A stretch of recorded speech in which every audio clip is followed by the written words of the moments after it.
اعوذ باللہ من الشیطان الرجیم بسم اللہ الرحمن الرحیم۔ السلام علیکم محترم ناظرین۔ تو آج ایک اور لیکچر کے ساتھ آپ کی خدمت میں حاضر ہوں، اور یہ والا لیکچر جو ہے اس کا وعدہ میں نے ایک دو ہفتے پہلے کیا تھا، جب میں نے قرآن پاک کے کلر کوڈڈ ترجمہ کے حوالے سے ویڈیو اپلوڈ کی تھی۔ تو اس میں نے کہا تھا کہ مجھے علم ہے کہ یہ ایک عام بحث ہے کہ کیا ایک عام آدمی قرآن پاک کو اس کا ترجمہ پڑھ کر سمجھ سکتا ہے یا نہیں۔ اور میں نے کہا تھا کہ اس معاملے میں اس ٹاپک کے اوپر میں اپنے جو میری آبزرویشنز ہیں، جو رائے ہے، وہ آپ کے ساتھ شیئر کروں گا۔ تو آئیں شروع کرتے ہیں۔ تو بیسیکلی سوال، جیسا کہ میں نے پہلے ابھی ذکر کیا ہے، سوال یہ ہے کہ کیا قرآن پاک کو اس کا ترجمہ پڑھ کر سمجھا جا سکتا ہے کہ نہیں۔ یہ سوال ہمارے جیسے بندوں کے لیے اس واسطے بہت اہم ہے کہ ہم عربی نہیں جانتے، اور جو میرا کافی عرب سپیکنگ دوستوں سے واسطہ رہا ہے، وہ اس معاشرے میں یہ بحث نہیں ہے، مطلب ہے کہ وہ قرآن پاک چونکہ عربی سمجھتے ہیں، تو وہ جتنا کچھ ان کو سمجھ آتا ہے عربی، وہ بس وہ قرآن ظاہر ان کی اپنی زبان میں ہے، وہ اس کو سمجھ کرتے ہیں، عمل کرتے ہیں۔ ہمیں دو مرحلے ہیں ہمارے لیے، جن کی عربی زبان اپنی زبان عربی نہیں ہے، ہمیں دو چیزیں ہیں۔ ایک تو یہ ہے کہ ہمیں یہ فکر رہتی ہے کہ بھئی آیا ہم قرآن پاک کو سمجھ بھی پا رہے ہیں کہ نہیں، اور دوسرا جو مسئلہ ہوتا ہے کہ جب ہم پڑھنا چاہیں تو وہ عربی چونکہ نہیں آتی، تو اس کو سمجھنے کے لیے ہمیں ترجمہ استعمال کرنا پڑتا ہے۔ تو اس ٹاپک کے اوپر بظاہر مستضاد دو نقطہ نظر ہیں۔ پہلا نقطہ نظر یہ ہے کہ وہ قرآن پاک عربی زبان میں نازل ہوا ہے تاکہ عام آدمی سمجھ سکے۔ اس کا ذکر کئی آیات میں قرآن پاک کے اندر موجود ہے کہ قرآن پاک عربی زبان میں ہے، سادہ ہے، زبان میں ہے، آپ اس کو پڑھیں، آپ اس کو سمجھیں۔ کئی جگہ پہ اس کا ذکر ہے۔ تو وہ اب ظاہر ہے اس چیز کو تو ہم نہیں پھر رد کر سکتے کہ یہ تو ایک ہمیں قرآن پاک خود دعوت دے رہا ہے کہ ہم اسے پڑھیں بھی اور سمجھیں بھی۔ دوسرا جو نقطہ نظر ہے جو بظاہر اس کا متضاد لگتا ہے، وہ یہ ہے کہ جب ہم عام سی دنیاوی کتاب جو ہے بغیر استاد کے نہیں سمجھ سکتے، تو یہ کیسے ممکن ہے کہ یہ آخری سب سے اہم الہامی کتاب جو ہے یہ ہم بغیر استاد کے سمجھ سکیں۔ اب عموماً جہاں میں نے بحث یہ دیکھی ہے، عموماً یہ دو گروپ بن جاتے ہیں، حالانکہ یہ دونوں میرے خیال میں دونوں نقطہ نظر جو ہیں یہ ایک دوسرے کا تضاد ہی نہیں ہے، تو یہ گروپ بنانے کی ہمیں ضرورت ہی نہیں ہے۔ میرے اپنا جو رائے ہے وہ یہ ہے کہ یہ بیسیکلی جو بظاہر ہمیں لگتا ہے کہ یہ متضاد گروپ ہیں، یہ دونوں ایک جیسی بات کر رہے ہیں۔ فرق یہ ہے کہ پہلا گروپ جو ہے وہ اس پہ زور دے رہا ہے کہ ہمیں قرآن پاک پڑھنا چاہیے اور اسے سمجھنا چاہیے، لیکن دوسرا جو ہے وہ بجا طور پہ اس فکر کا بھی احساس دلا رہا ہے کہ ہم ان پڑھ ہیں، ہمیں نہیں قرآن، ہم کس طریقے سے، مطلب نہ عربی آتی ہے، پھر اوپر سے ترجمہ ہوگا، وہ ہم غلطی نہ کر جائیں۔ تو اس سلسلے میں آپ کی میں تھوڑی سی اپنی محدود علم قرآن پاک کا جو کچھ میری سمجھ بوجھ ہے اس کے مطابق آپ کی تھوڑی سی رہنمائی کرنا چاہوں گا۔ اب اگلی یہ جو 3 سلائیڈیں ہیں، ان 3 سلائیڈوں کے اوپر میں کچھ پوائنٹ آپ کو ایکسپلین کروں گا، اور آخر میں قرآن پاک کی ہر سلائیڈ کے اوپر ایک قرآن پاک کی آیت ہے اور اس کا ترجمہ بھی ہے۔ وہ آیت کو پوری کو میں نہیں اس کی تشریح کروں گا، وہ صرف اس وقت لگائی ہے تاکہ، اور پھر میں 1-2-3 سیکنڈ وقفہ کر دوں گا تاکہ آپ اگر پاز کر کے اس کو روک کے پڑھنا چاہیں قرآن پاک کی آیت کو اور اس کے ترجمے کو، کیونکہ جو میں پوائنٹ اجاگر کر رہا ہوں اس میں سے کچھ اس آیت کے اندر مینشنڈ ہے۔ تو سب سے پہلا جو یہ سلائیڈ ہے، اس میں آپ سے ڈسکس کرنا چاہتا ہوں کہ ہمیں قرآن پاک کو تک پہنچنا کیسے چاہیے۔ یعنی قرآن پاک چاہے وہ ڈیجیٹل شکل میں ہے، یعنی آپ کا قرآن پاک ویڈیو اس کے اوپر ہے، ٹیبلٹ کے اوپر ہے، یا لیپ ٹاپ کے اوپر ہے، یا وہ کتاب کی شکل میں ہے، یعنی کاغذوں والی کتاب کی شکل میں، تو ہمارے کچھ آداب ہونے چاہیے، کوئی طریقہ ہونا چاہیے قرآن پاک تک رسائی کا کہ ہم اس کو صحیح طریقے سے پہنچ سکیں۔ تو سب سے پہلی جو بات ہے وہ یہ ہے کہ ہماری نیت خالص ہونی چاہیے۔ میں قرآن پاک کا میں نے ٹین ایجر تھا، میرا حالت 14-16 سال کا تھا جب اس کا ترجمہ مجھے میرے دادا جان نے پھر والد صاحب نے پڑھانا شروع کیا سلیکٹیولی۔ پھر میں نے خود جب بڑا ہوا خود ترجمہ پڑھنا شروع کیا۔ تقریباً ساری عمر کم و بیش کچھ پڑھایا ہے، کچھ فیزز میں زیادہ پڑھا ہے، کچھ میں کم۔ تو نیت میرے خیال میں بہت اہم ہے کہ اگر آپ اس کو صرف اٹھا دیں قرآن پاک کو کہیں سے کوئی آپ کو پوائنٹ مل جائے جی کہ کسی کے ساتھ بحث کرنے کے لیے، یا ویسے ہی اٹھا کے شاید 2 صفحے پڑھ لیے کیجولی، نہیں۔ قرآن پاک ایک الہامی کتاب ہے، ہم اس کو بڑے پیار سے اچھی نیت کے ساتھ ہمیں اسے اپروچ کرنا ہے۔ دوسری جو اہم بات ہے کہ ہم اس کو اپروچ کریں حالت ایمان میں، ہم اس کو غصے کی حالت میں نہیں، ہمیں کسی کوئی وہ جو اسے کہتے ہیں نا کہ بھئی اسپیشلی یہ یوتھ کے حوالے سے بات کر رہا ہوں کہ یوتھ جو ہے وہ بدقسمتی سے کئی اسلامک ممالک میں، پاکستان میں بھی، وہ کوئی ایسے حالات بن گئے ہیں کہ یوتھ جو ہے وہ کنفلکٹ ہو گئی ہے، اس کو سمجھ نہیں آتی کہ اسلام اچھا ہے یا اسلام ایکسٹریم ہے یا اسلام ہمیں کیا دست دیتا ہے۔ تو وہ اس سے ہمارے یوتھ میں ایک ایمان کا تزلزل سا آ رہا ہے، ایک ایمان کا وہ آ رہی ہے کیفیت کہ بھئی وہ تھوڑے سے بھاگتے ہیں کہ بھئی پتہ نہیں یہ کوئی مولوی ہے تو مولانا سی باتیں نہ کر رہا ہو یا کوئی فتویٰ نہ دے رہا ہو۔ قرآن پاک کا مطالعہ اس کے بارے میں قطعاً نہیں ہے۔ قرآن پاک جو ہے وہ ہماری ایک رہنمائی کی، ہماری ہدایت کی کتاب ہے، اور اسے ہمیں اسی طرح ایک اچھے ایمان اور اچھی نیت کے ساتھ اپروچ کرنا چاہیے۔ اگلی جو اہم بات ہے وہ ہے کہ قرآن پاک کو طہارت کی حالت میں اور قرآن پاک کو مقدس سمجھ کے ہمیں اسے اپروچ کرنا ہے۔ طہارت سے مراد یہ ہے کہ ہمیں خود اپنا جسم اور اپنا جو ہے وہ نجس نہیں ہونا چاہیے، اور تقدس یہ ہے کہ ہم قرآن پاک کو جو اس کی تقدس کے حساب سے اپروچ کریں، یعنی یہ نہیں کہ ادھر ہم قرآن پاک کھول کے پڑھنے کی کوشش کر رہے ہیں اور ساتھ ہی ہماری فیملی میں یا ہمارا روم میٹ جو ہے اس نے میوزک لگا کے وہ گانے سن رہا ہے۔ مطلب آپ کو ایک ماحول تھوڑا سا کریٹ کرنا چاہیے تاکہ آپ اس کو ویسی ماحول کریٹ کرنا چاہیے کہ جیسے آپ کسی امتحان کی سیریس تیاری کر رہے ہیں اور آپ لائبریری میں جاتے ہیں یا آپ گھر بھی بیٹھ کے پڑھتے ہیں تو ایک ماحول کریٹ کرتے ہیں۔ لائبریری میں جاتے ہیں تو وہاں پہ بھی ایک ماحول ہوتا ہے، باتیں نہیں کر سکتے، کھانا نہیں ادھر بیٹھ کے کھا سکتے، تو وہ ایک ماحول بنا کے قرآن پاک کو رسائی کرنی چاہیے۔ اللہ تعالیٰ نے ہمیں قرآن پاک میں بتایا ہے کہ جب بھی ہم اچھے نیک کام کی طرف، خدا کی طرف جانے کی کوشش کریں گے، ہمارا سب سے بڑا دشمن شیطان ہے، وہ بیچ میں آڑے آئے گا، وہ ہمیں اس سے روکے گا۔ اگر ہم نہیں رکیں گے اور ہم اس کام کو شروع کریں گے، وہ وسوسے ڈالے گا، وہ ہمیں کام میں بدایمانی کرنے کی رغبت دے گا، وہ الٹی سیدھی باتیں سوچنے کی رغبت دے گا۔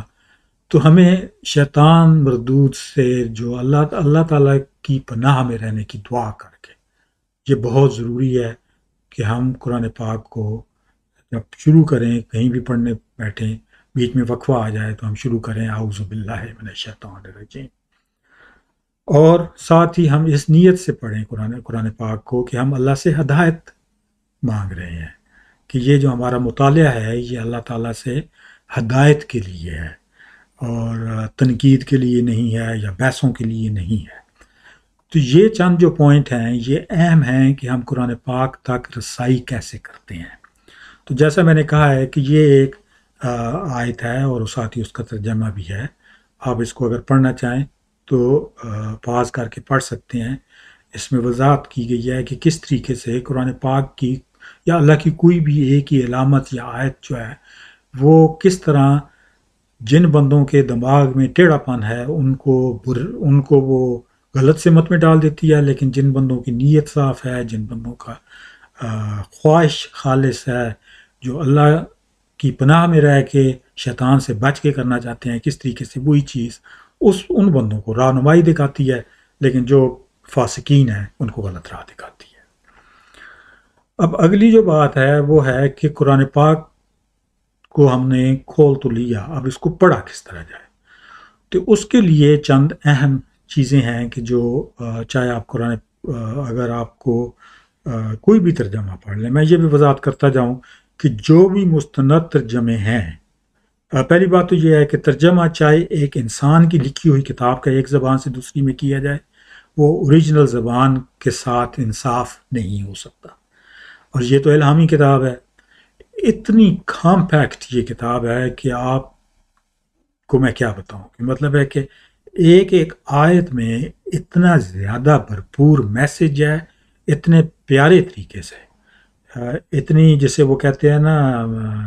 میسیجز زیادہ جو ہیں وہ چاہت اور ایک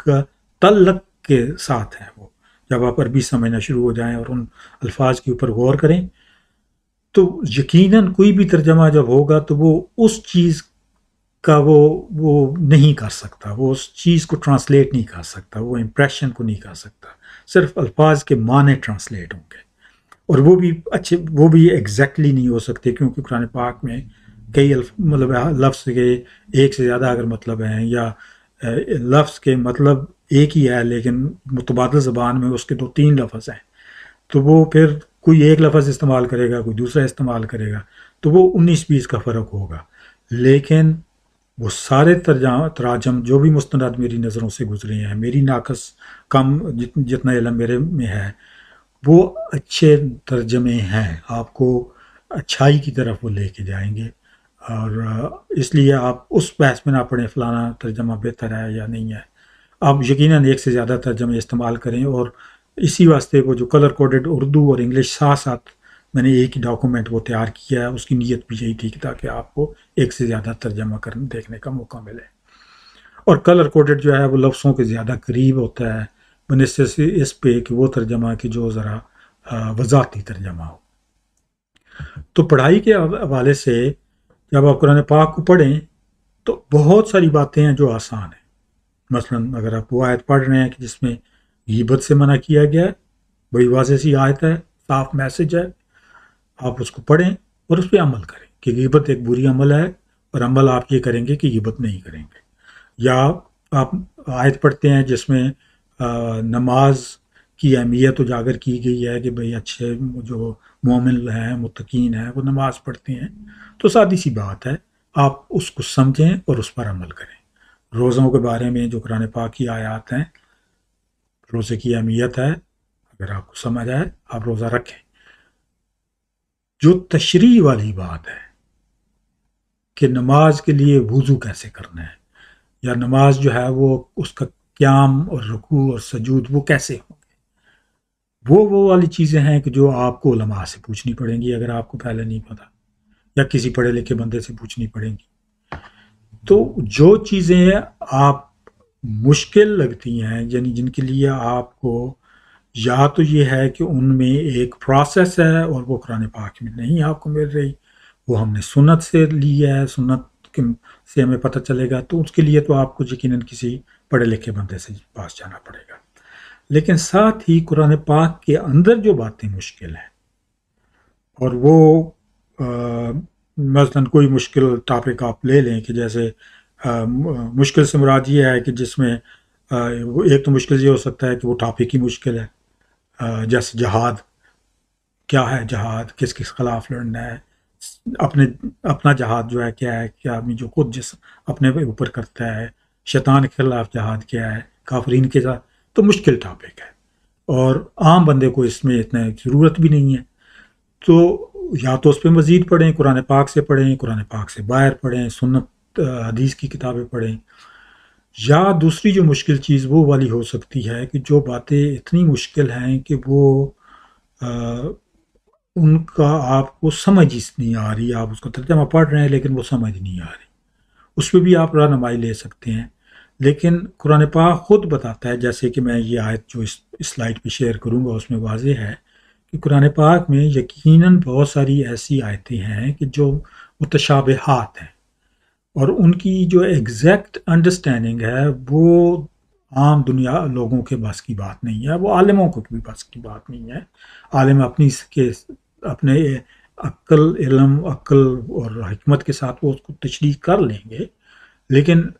صحیح وہ بہت ساری ایسی باتیں ہیں جو قرآن پاک میں جو اللہ کہتا ہے صرف اللہ کو پتہ ہے، تو وہ ان باتوں میں ہمیں پڑھنے کی ضرورت ہی نہیں ہے۔ اور تیسری بات جو ہے وہ یہ یاد رکھیں کہ قرآن پاک آپ جس طرح آپ قرآن پاک کے علاوہ آپ اپنے سلیبس کی کتاب پڑھ رہے ہیں، آپ کبھی بھی سلیبس کی کتاب ایک دفعہ اس کے پہلے صفحے سے پڑھ کے آخری صفحے تک پڑھ کے اور یہ نہیں کہیں گے کہ مجھے اب یہ سلیبس آ گیا ہے، آپ اس کو دوبارہ پڑھیں گے، آپ اس کو دہرائیں گے، جو چیزیں آپ کو نہیں سمجھ لگیں اس کو پھر پڑھیں گے، تو وہ تو دنیاوی کتاب کی بات ہے۔ تو قرآن پاک تو بہت ہی اہم کتاب ہے جس میں بہت مٹیریل ہے، تو یہ آپ ذہن میں رکھیں کہ قرآن پاک سے پڑھائی جو ہے وہ ایک عمل جاریہ ہے، آپ تھوڑا تھوڑا کر کے روزانہ پڑھیں، آپ کو جو ٹاپک آف انٹرسٹ ہیں اس کے لیے آپ نوٹ لینا چاہتے ہیں نوٹ لیں، لیکن یہ ایک عمل جاری رکھیں۔ تو یہاں اس پہ یہ آیت ہے، یہ آیت آپ کے لیے میں تھوڑا سا وقفہ دیتا ہوں تاکہ اگر آپ پاس کر کے اس کو کرنا چاہیں تو اپنے آرام سے آپ پاس کر سکیں۔ اگلا جو اہم بات ہے وہ یہ ہے کہ قرآن کی سمجھ بوجھ، چلے ہم نے آپ اچھی نیت اچھے ایمان کے ساتھ آپ نے قرآن پاک صاف حالت میں اچھے ماحول میں آپ نے اس کو پڑھا، آپ نے پڑھنا بھی شروع کر دیا، آپ کی چیزیں بھی سمجھ آنا شروع ہو گئیں، اب کیا کیا جائے؟ تو جب قرآن پاک کی سمجھ آنا شروع ہو جائے اور باتوں کی، تو آپ نے یہ باتیں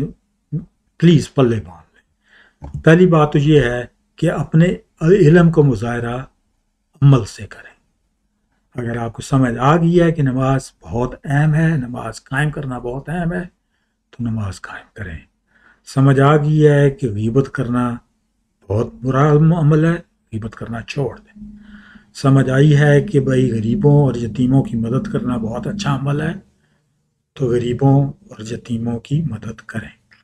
تو اپنے علم کا یہ سب سے اچھا مظاہرہ یہی ہے۔ اپنے علم کا یہ مظاہرہ ہے کہ آپ کے پاس بحث ہو رہی ہے تو آپ کہیں گے کہ قرآن پاک میں جی میں نے پڑھا ہے اور فلاں اس پارے میں ہے اور فلانی صورت میں ہے تو یہ بھی لکھا ہوا ہے، ٹھیک ہے آپ وہ بھی کر رہے ہیں، لیکن اگر آپ عمل نہیں کر رہے ہیں تو آپ کا وہ کہنا جی کہ میں نے یہ پڑھا ہے وہ بیسیکلی ثانوی حیثیت اختیار کر جائے گا۔ دوسری جو بہت اہم بات ہے وہ یہ ہے کہ اپنے علم کو تکبر اور ضد کا سبب نہ بننے دیں۔ ابلیس جتنا علم والا اور جو کچھ لکھا گیا ہے کتابوں میں عبادت گزار کوئی نہیں گزرا، لیکن تکبر کی وجہ سے وہ کس مقام سے کس مقام پہ گر گیا۔ تو اپنے علم کو تکبر اور ضد اور تکبر ساتھ ساتھ چلتے ہیں۔ جب آپ کے اندر تکبر ہوگا تو آپ ضد کریں گے کہ میری بات صحیح ہے یا میری بات مانی جائے یا میری بات دوسرے کی بات کی نسبت بہتر ہے۔ تو وہ معاملات جو ہیں وہ اگر آپ سمجھتے ہیں کہ چیزیں آپ کی صحیح ہیں تو آپ یقیناً ان پر عمل کریں، لیکن اس کی وجہ سے دوسروں کے ساتھ ضد میں پڑنے کی ضرورت نہیں ہے۔ ساتھ ہی اپنے علم اور عمل سے دوسروں کو دعوت دیں، دوسروں کے اوپر آپ اپنی جو علم کی رائے ہے وہ ٹھونس سے نہ ان کو دعوت دیں۔ اور اگر آپ ایک جگہ بیٹھے ہیں جہاں پہ آپ دیکھیں ہیں کہ غیبت ہو رہی ہے اور آپ کو پتہ ہے کہ غیبت کرنا اچھی بات نہیں ہے، تو وہ موقع ہے کہ آپ کہیں کہ بھئی غیبت کرنا اچھی بات نہیں ہے، تو پلیز یہ غیبت کرنا چھوڑ دیں۔ اور اگر وہ غیبت جاری رکھیں تو آپ انہیں کہیں کہ بھئی اس ماحول میں میرا بیٹھنا پہ ٹھیک نہیں ہے۔ تو آپ علم کا بھی مظاہرہ کر رہے ہیں اور عمل کا بھی مظاہرہ کر رہے ہیں۔ یا آپ بیٹھے ہیں اور آپ بتا رہے ہیں لوگوں کو کہ نماز پڑھنا بہت ضروری ہے اور نماز کے اوپر ہی بحث بھی ہو رہی ہے اور نماز کا وقت ہو جاتا ہے، اور پھر بھی آپ ادھر ہی بیٹھے ہیں، بحث ہی ہو رہی ہے اور نماز کا وقت گزر بھی گیا ہے، تو وہ کوئی اچھی آپ اپنے علم کا اچھا مظاہرہ نہیں کر رہے۔ ساتھ جو اہم چیز ہے وہ یہ ہے کہ اپنے علم کو جبر، نفرت اور تفرقے کا سبب نہ بننے دیں۔ بہت ہی مشکل کام ہے، اور اتنا مشکل کام ہے کہ قرآن پاک میں، جیسے کہ میں ابھی یہ آیت آپ کے ساتھ جو شیئر کروں گا، اور اس طرح کی کئی جگہوں پہ اس چیز کا ذکر ہے، جو تفرقے بنے ہیں وہ بنے ہی اللہ تعالیٰ کہتا ہے علم کی وجہ سے ہے، کہ جب بندوں کے پاس علم آیا تو انہوں نے ضد کی آپس میں ایک دوسرے سے، اور اس سے تفرقے بن گئے۔ اللہ تعالیٰ ہمیں بارہا جگہ قرآن پاک میں یہ ارشاد فرماتا ہے کہ بھئی، اور ہمیں سب کو پتہ بھی ہے کہ ہر ایک نے اپنا حساب دینا ہے۔ ہمیں ضد میں پڑھ کے اور تفرقے پیدا کرنا، نفرتیں پیدا کرنا، یہ اسلام کا دین نہیں ہے۔ اور انسانوں کی جو فطری کمزوریاں ہیں ان کا قرآن پاک میں ذکر ہے، اور یہ ایک کمزوری کا واضح طور پہ ذکر ہے کہ جب علم آتا ہے تو ہم علم کے چکر میں ضد میں پڑ جاتے ہیں، تکبر میں پڑ جاتے ہیں، اور پھر اپنا علم دوسروں کے اوپر جبراً ٹھونسنے کی کوشش کرتے ہیں، پھر تفرقے بناتے ہیں۔ تو یہ اس کا آپ نے بہت دھیان رکھنا ہے۔ تو اس سلسلے میں اس پہ یہ ایک آیت ہے۔ تو یہ جو ہے، یہ اب اگلی سلائیڈ کے اوپر میں جو ہے یہ ساری جو باتیں ابھی کی ہیں وہ ایک سلائیڈ کے اوپر اکٹھی کر دی ہیں، اور وہ اکٹھی اس واسطے کی ہیں کہ اگر آپ اس ویڈیو کو یہاں پہ پاز کر کے اور اس کی صرف یہ جو ویڈیو والی جو لکھی ہوئی سائڈ ہے، اس کا اگر آپ اس کو آپ سنپ کر کے ایک امیج کے طور پہ اپنے ڈیسک ٹاپ کے اوپر چھوڑنا چاہتے ہیں، تاکہ جب بھی آپ کا جی کیا اس امیج کے اوپر آپ کلک کر کے آپ ان باتوں کو دہرا سکتے ہیں، اور تو یہ اس واسطے ایک سلائیڈ ایڈ کر دی ہے۔ تو یہاں پہ یہ والا لیکچر ختم ہو رہا ہے، اور آپ کو میری باتیں اچھی لگیں تو کائنڈلی آگے شیئر کیجئے، چینل کو بھی سبسکرائب کیجئے۔ اللہ ہم سب کا بھلا کرے۔ اللہ حافظ۔